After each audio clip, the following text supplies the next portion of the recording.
Putin pain. Ukraine has taken everything back. Putin witnesses a shocking truth. Vladimir Putin is being complained by a major general during the war, as Russian soldiers are dying among the tens of thousands of soldiers who have died. Vladimir Zielinski declared.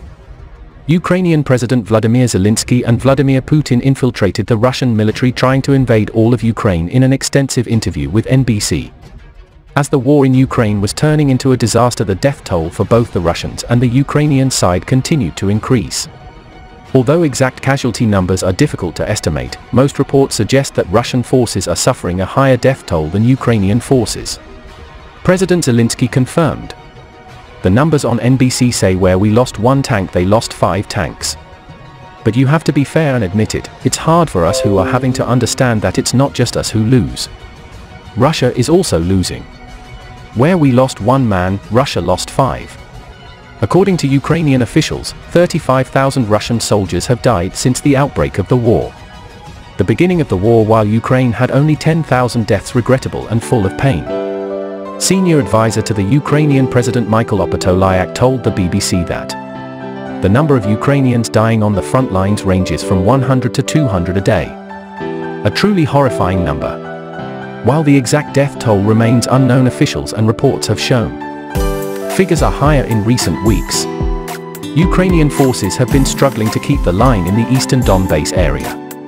Donbas has now become the epicenter of the war, on which Russian forces are concentrating their efforts after failing to capture the capital Kiev.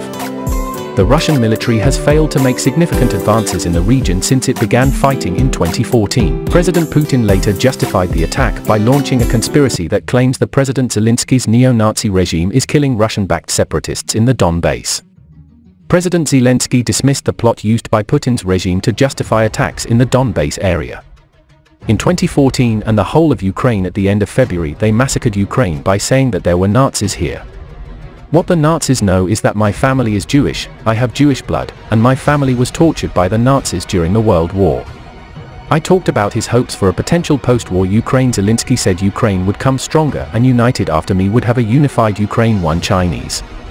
That's what's happening. Our people are no longer divided by where they come from, be it from the west, from the center, or from the Donbas. We are all stressed. And this fight has united us. Its true fear is now rising over a potential spread of war beyond Ukraine border. Finnish Foreign Minister Pekka Haavisto told CNN that war in Europe is of course a possibility. And that's why it's so important to support Ukraine at the moment, he said.